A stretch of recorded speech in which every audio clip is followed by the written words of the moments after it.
Some people feel that there's no such thing as a coincidence, and that the strange, seemingly connected events that happen to us are in no way related.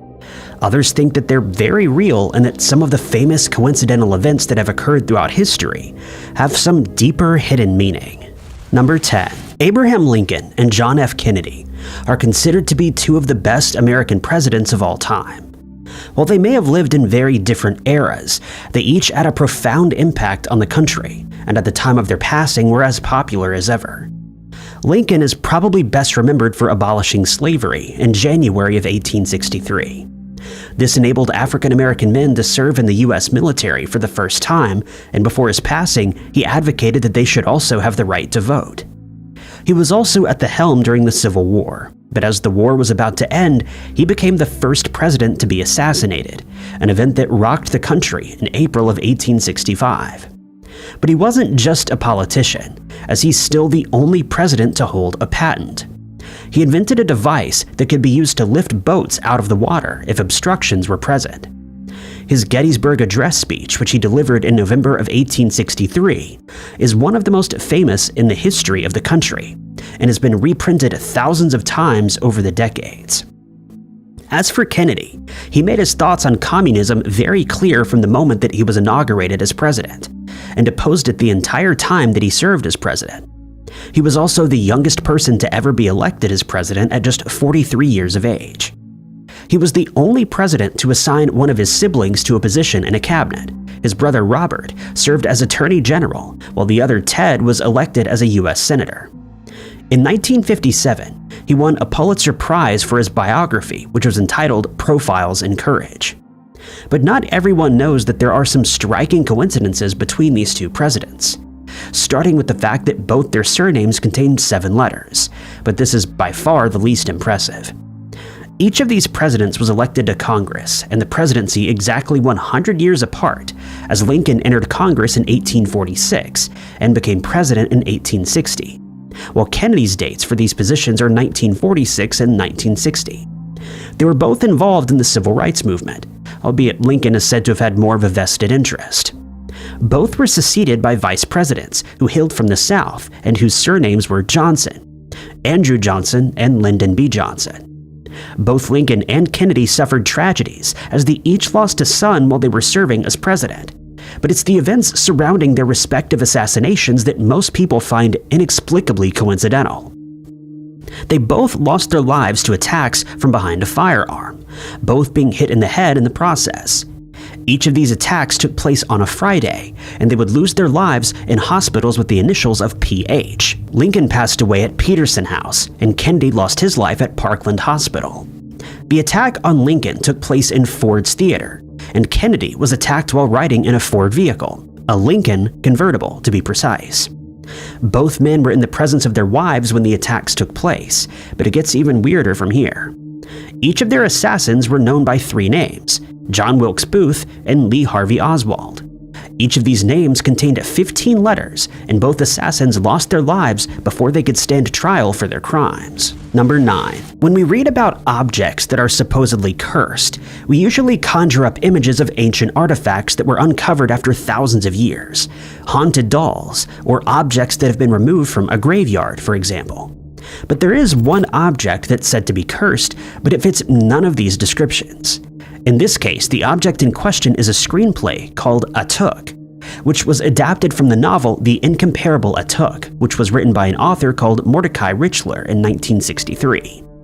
It was then adapted for the big screen by screenwriter Todd Carroll in 1977. The protagonist of the screenplay is a native Alaskan man called Atuk, who wants nothing more than to experience the world outside of his hometown on Baffin Island.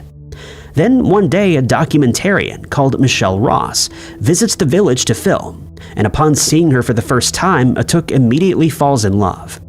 When she leaves, Atuk hides in her plane and travels to Canada, where he's discovered, but it's too late to send him back to Alaska, and Michelle takes him with her to New York. Here, he learns that a real estate mogul, who is also Michelle's boss, is planning on building a city in Alaska's wilderness. But he has a lot of pushback from environmentalists. At one point, Atuk saves the mogul's son from drowning, and they become friends. Atok starts working for the mogul and is placed in a commercial for the real estate development.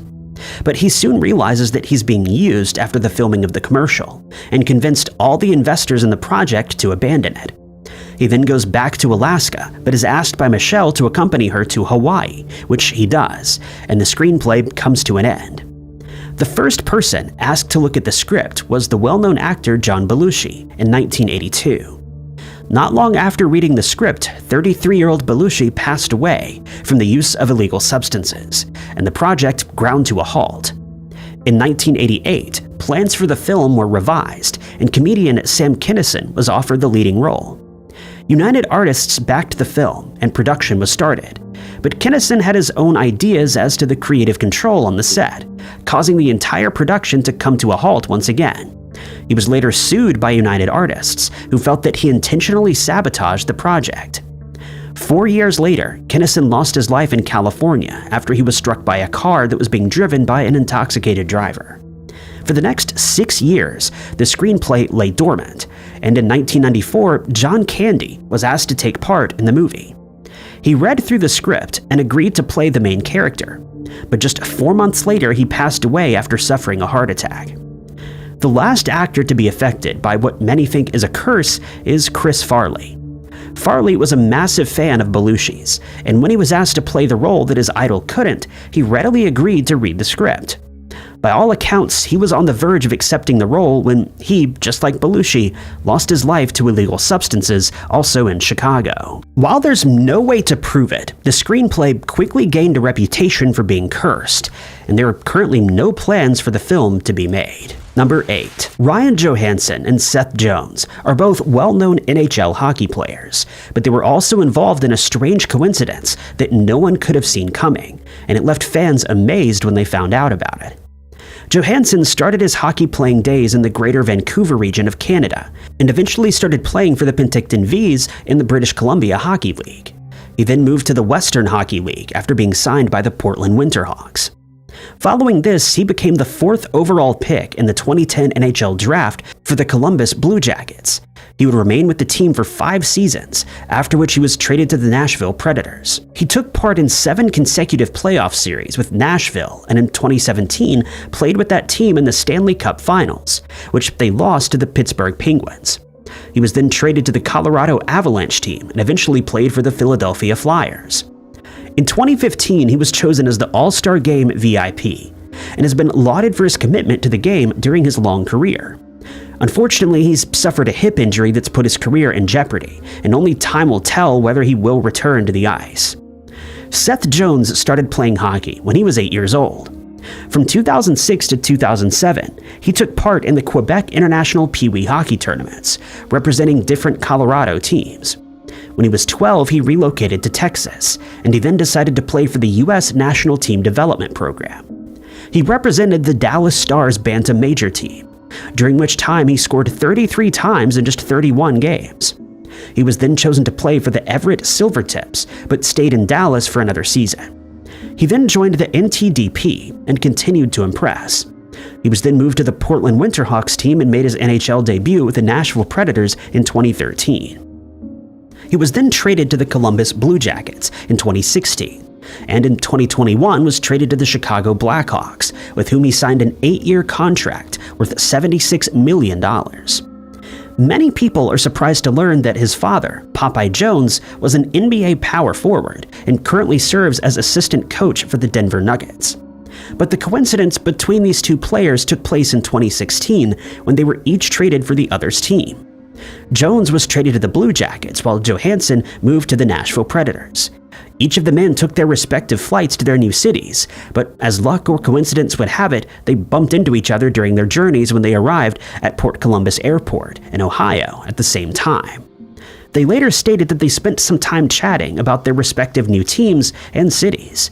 Jones asked whether Johansson wanted to take over his apartment in Nashville, to which he agreed, and the two then went their separate ways. Number 7. Saturday Night Live has been on the air since October of 1975, and since then it's become a household name around the world. Fans have been tuning into the show every Saturday night since then, and the show has seen some of the biggest stars of the big and small screens making appearances over the years. but it's also said to be the source of a series of coincidences, or as some people call it, a curse. It's said that when someone appears on the show and then decides to leave the cast, they may be affected by the curse that might just result in them losing their life. The first person said to be a victim of the curse is John Belushi, who is a founding member of the show. He appeared on SNL for 4 seasons, but in 1978 decided to pursue other avenues, and 4 years later he passed away. Next was Andy Kaufman, who was one of the actors who appeared in the show's very first episode. He enjoyed a 7-year stint on SNL, but in 1982 he was voted off forever by viewers, and in 1984 he passed away from lung cancer. The next victim was actress Gilda Radner, who was known for playing 2 characters, Baba Wawa and Roseanne Rosanna. She appeared on the show between 1975 and 1978, but then decided to concentrate on her stand-up comedy career. She passed away in 1989 after battling ovarian cancer. In 1985, Denitra Vance joined the SNL cast, becoming the first African-American woman to become a regular. But she struggled to connect with the show and decided to leave after the 1986 season. She lost her life to breast cancer in 1994. Michael O'Donoghue, also a founding member of the show, along with Belushi, appeared in the very first sketch that ever aired. In 1994, he suffered a stroke that unfortunately claimed his life. Chris Farley joined the cast in 1990 and remained there until 1995, with one of his most famous sketches being Chip and Dale's, which he performed with Patrick Swayze. He left the cast in 1995 to follow his acting career, but he lost his life just 2 years later. Phil Hartman quickly became a fan favorite when he joined SNL in 1998. He enjoyed an 8-year run on the show, often portraying an ex-US President Bill Clinton or Ronald Reagan. But he left the cast in 1993 when he was given the chance to star in the sitcom News Radio. Then in 1998, he lost his life after he was attacked with a firearm by his wife, who was under the influence of alcohol and illegal substances, making him the 7th person said to be a victim of the curse. The last of the actors affected by the curse is Charles Rocket, who appeared on the show for 1 season from 1980 to 1981. During his time there, he caused some controversy when he used a restricted word while ad-libbing at the end of one of the episodes. This resulted in many fans protesting his presence on the cast, and he was eventually let go.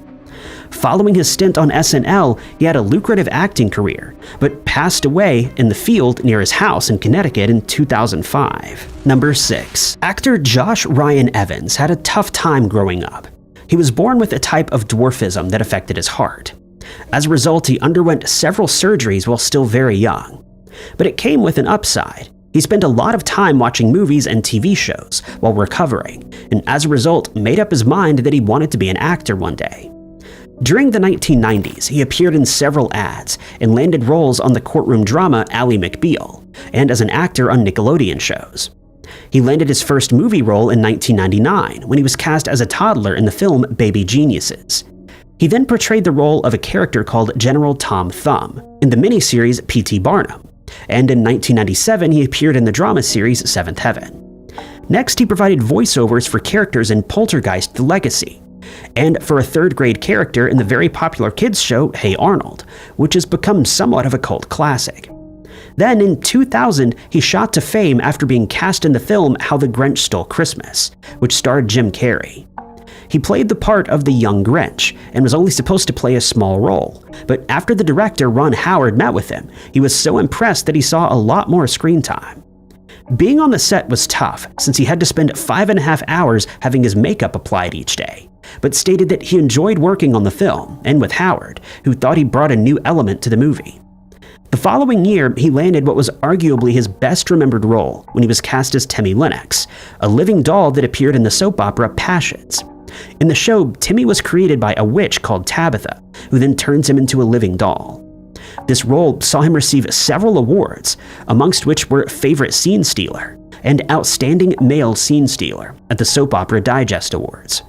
In 2000, he was nominated for a Daytime Emmy Award, having also been nominated the previous year. While most people thought Evans's height must have been a burden, he made the most of his condition. Standing just 3 feet 2 inches tall, he realized that he would often be approached to play parts that had been written especially for him. and stated that if he'd been of normal height, he would have struggled to stand out amongst other actors, and likely would not have seen as much success. Then, in August of 2005, he became the subject of a coincidence that many people find very strange. On the 5th of August of that year, he was undergoing a medical procedure due to his heart condition, and unfortunately passed away in a hospital in San Diego. Strangely, his character on Passions, Timmy, lost his life in the show on the very same day, an event that none of his friends and family could have seen coming. Furthermore, in that episode, Timmy donates his heart to one of the other characters, leading to his passing. The episode was filmed weeks before the incident, and Timmy was set to return as an angel later on, but when news broke that Evans had passed away, that part of the plot fell away, and that same episode was dedicated to his memory. Timmy is still thought of as the show's most popular character, despite it being aired a further 3 years after his passing, and his absence from the show is considered by many to have been one of the reasons for its cancellation in 2008. Number 5. Many people feel that the TV series MASH had a hand in changing the television industry forever. But not everyone knows that the TV series is based on a movie, which was based on a book written by a surgeon called H. Richard Hornberger, though it was published under his pseudonym Richard Hooker. The book, which is called MASH, a novel about 3 doctors, was a collaboration between Hornberger and author W.G. Hines, and is based on Hornberger's time with the 8055th Mobile Army Surgical Hospital, in which he served during the Korean War. Director Robert Altman read the book and 2 years later decided that it would make for a good movie.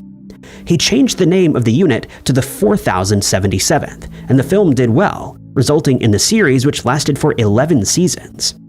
The show was an instant hit and very quickly became a household name. At the end of the last season, more people tuned into the finale than ever before, and it still remains the most watched TV show finale of all time.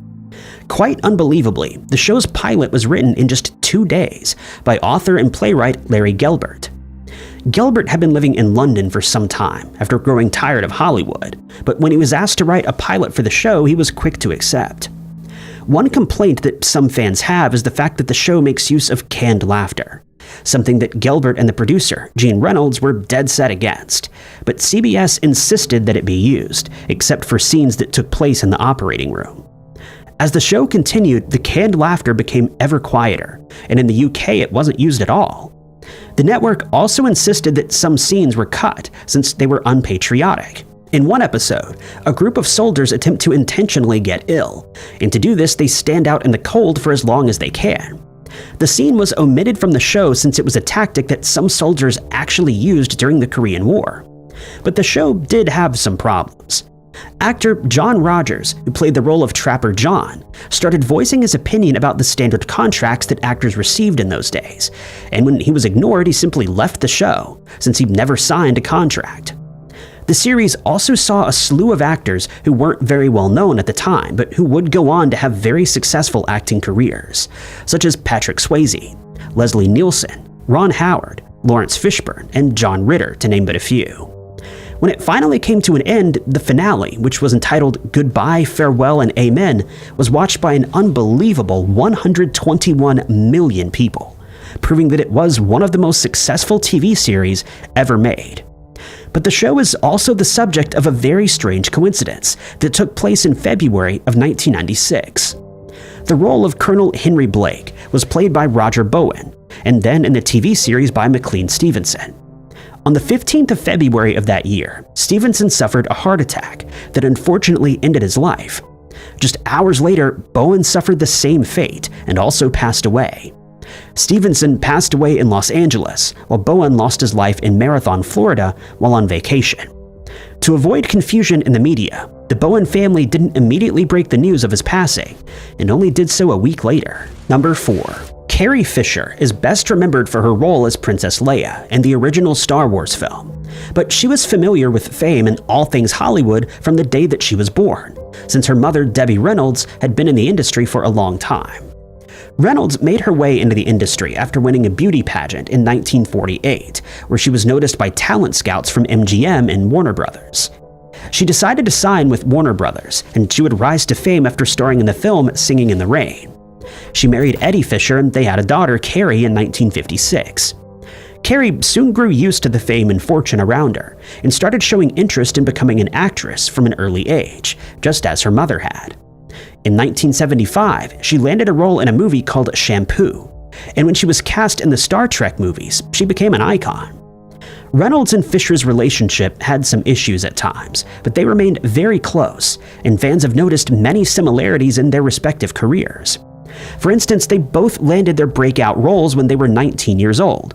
Both at times played strong, fearless women, and both accepted voice roles in animated shows such as Family Guy. They both also went on to have troubled marriages, but went on to have children that they loved very much. But there is one coincidence shared between the mother and daughter that's left many fans speechless. On the 23rd of September, 2016, Fisher was returning to Los Angeles from London after the completion of a book tour.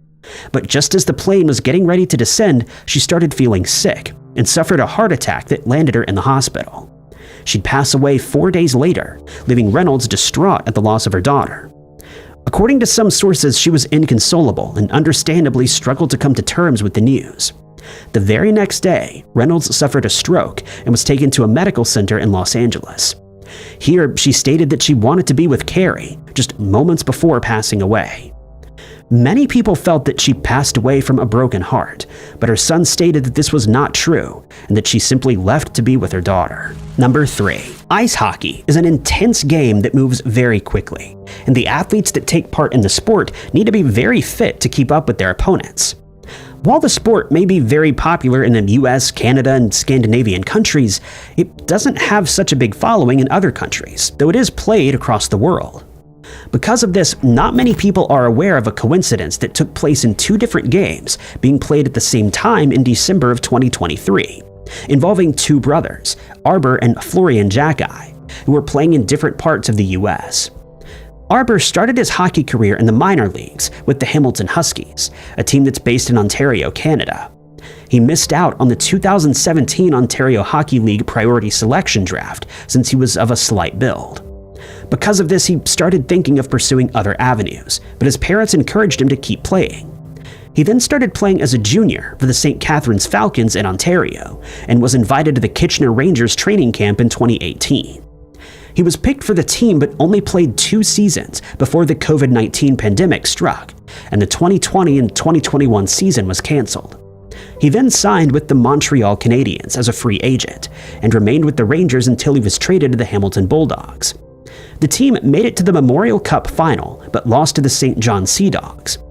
Arbor was then chosen for the Canadiens and made his debut in October of 2022. He scored his first goal on the 22nd of October that year and was given the nickname Wi-Fi because his teammates thought his surname looked like the Wi-Fi router password. In February of the next year, he sustained a shoulder injury, and his first professional season came to an end, having scored 5 goals. The following season, he suffered another injury that saw him relegated to the sidelines for 7 games. He was then sent to play with the Laval Rocket team, where he was tasked with working on his defensive play, and he played a large part in helping that team climb the standings that year. He was brought back to the Canadiens in February of the next year, but sustained another injury that required surgery. In July of 2024, he signed a 2-year extension with the Canadiens, worth $2.6 million. His younger brother Florian has had a much shorter career up to this point, but is currently playing for the Laval Rocket team after being drafted by the Canadiens in 2023. In December of 2024, he had his best game so far against the Bridgeport Islanders, scoring 3 goals, his first hat trick, and added 2 assists to that tally. Many fans are excited about his career and are certain that it's only a matter of time before he makes it to the NHL. In the meantime, the 2 brothers were being discussed in online forums thanks to a strange coincidence that happened while they were playing for their respective teams. At the time, Arbor was playing for the Laval Rockets, while Florian was playing with the Brantford Bulldogs. Arbor scored a goal at 4:11 p.m. that day, much to the delight of the team's fans. But unbeknownst to him, Florian, who was playing against the Barrie Colts, scored after just 12 seconds, also at 4:11 p.m. It was only later that the 2 brothers found out about this unlucky coincidence, and they were both hailed by news outlets as having made their mother proud. Number 2. Albert Camus was a French philosopher, political activist, author, and journalist who's best known for winning the Nobel Prize in Literature in 1957. At the time, he was the second youngest recipient of the reward at 44 years old. Camus was born in Algeria in 1913, but his family relocated to Belcourt in Algiers when his father lost his life during the Battle of the Marne. Following this, his mother struggled financially but made a living as a cleaner. But he excelled academically and won a high school scholarship. Here, he started playing football or soccer for Americans, but when he contracted tuberculosis, he no longer participated in the sport. This same condition caused him to enter college 2 years later, but eventually started studying at the University of Algiers' School of Philosophy, which he paid for by working several jobs. He then started appreciating the theater, and in 1934 got married to a wealthy woman named Simone High. But he soon learned that she was addicted to illegal substances and that she'd been unfaithful, so the marriage fell apart. In 1937, he published his first book called The Wrong Side and the Right Side, and also wrote A Happy Death, which he never saw published. He then married a mathematician, and they had a set of twins. But he struggled to remain faithful to his wife, and he's known to have had an affair at one point. His most famous book is called The Stranger, in which a man finds himself embroiled in a murder mystery. He took inspiration from writers like Ernest Hemingway and James Faulkner, but was also inspired by the novel The Postman Always Rings Twice. Camus was also inspired by many other artists and is mentioned in songs by Blur, The Cure, Neil Diamond, Suede, and Iron Maiden, among many others. His book The Stranger has been made into a film twice, but is also seen in other movies from time to time. It can be seen in the hands of characters in Jacob's Ladder, Talladega Nights, An Education, and Jarhead. It's also said that ex-President George Bush read the novel while he was on vacation in 2006. Then in 1942, Camus published The Myth of Sisyphus, in which he philosophizes about the absurd and the mysteries of the human condition, which he compared to Sisyphus, who was forced to push a large boulder uphill for the rest of eternity. In 1946, he traveled to the US for the first time, and while there visited the Central Park Zoo 20 times. He passed away on the 4th of January, 1960, at the age of 46, in a coincidental accident that also claimed the life of his friend, publisher Michael Gallimard. Gallimard was driving a car in which his wife, daughter, and Camus were passengers. They were on their way to Paris after visiting Provence, but Camus had to be persuaded to get in the vehicle, since he was terrified of cars, once stating there's nothing more absurd than to die in a car accident. He had originally planned to travel to Paris by train with his family, but Gallimard convinced him to travel in a car, and he reluctantly agreed. About 65 miles from Paris, Gallimard lost control of the car and collided with a tree, instantly ending Camus' life. Gallimard's wife and daughter were unharmed, but he was taken to the hospital after suffering injuries and passed away 5 days later. Investigators never figured out what caused the accident, since they'd been traveling on a straight road within the speed limit on a day with excellent visibility. Because of this, many people feel that there's more to this incident than meets the eye. It's been speculated that his life was ended by the KGB after the poet Giovanni Catelli found an excerpt in a diary of a Czech poet, which read, quote, "I heard something very strange from the mouth of a man who knew lots of things and had very informed sources." According to him, the accident that had cost Albert Camus his life in 1960 was organized by Soviet spies. They damaged a tire on the car using a sophisticated piece of equipment that cut or made a hole in the wheel at speed. These claims have been trashed by scholars who have studied Camus' life, though no proof was ever found that this wasn't the case. His passing has since been labeled as absurd by modern scholars, in reference to his aversion to cars, and the fact that he thought losing a life in one would be absurd. Number 1. C.S. Lewis is one of the most famous authors of all time. One of his many famous books, The Lion, the Witch, and the Wardrobe, which is the first in his Chronicles of Narnia series, is considered to be one of the top 100 English-language novels of the modern era.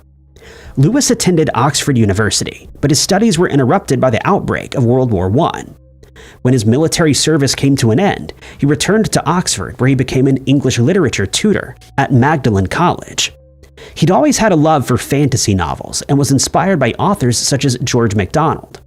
As a child, he imagined a world called Boxen, where people could converse with animals, and it comes as no surprise that he was a good friend of J.R.R. Tolkien's. They were both members of a literary group called the Inklings, which held meetings at Oxford. He married Joy Davidman Gresham in 1956, and their relationship was the inspiration for the Sir Richard Attenborough film called Shadowlands. But not many people know that he shares a coincidence with another famous author, Aldous Huxley.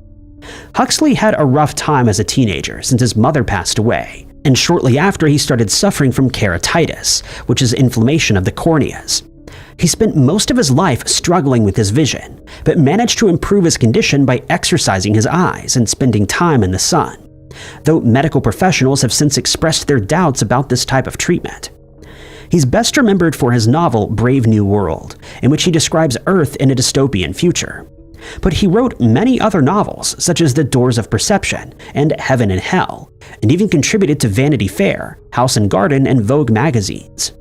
In the 1930s, he spent some time in California, and over the next 2 decades worked as a screenwriter. He had a hand in films like Pride and Prejudice and Madame Curie. He was a known pacifist, a trait that excluded him from becoming an American citizen. While applying for citizenship, he was asked whether he would defend the US if war were to break out, but he refused to answer and he withdrew his application.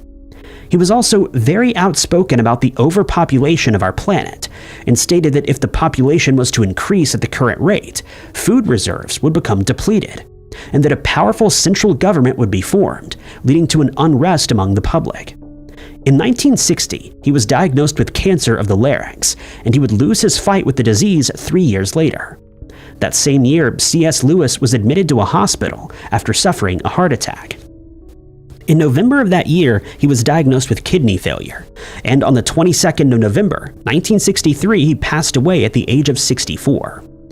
If that date sounds familiar, it's because it's the same day on which then President of the US, John F. Kennedy, was assassinated by Lee Harvey Oswald. The news of the president's passing understandably took the nation by storm, especially in the half an hour after the incident took place as people waited with bated breath to hear whether or not he survived. When the news broke that he had lost his life, the nation went into mourning, and the passing of 2 of the most famous writers of the 20th century went by almost unnoticed in the years that followed. The anniversaries of both of their deaths would remain overshadowed by tributes to Kennedy and the impact that he had on the country. Thank you guys so much for watching. If you liked this video, be sure to hit that like button. Also, don't forget to subscribe and click that notification bell to keep up to date with all of our future uploads. But my name is Ty Knotts, and I'll catch you guys in the next video.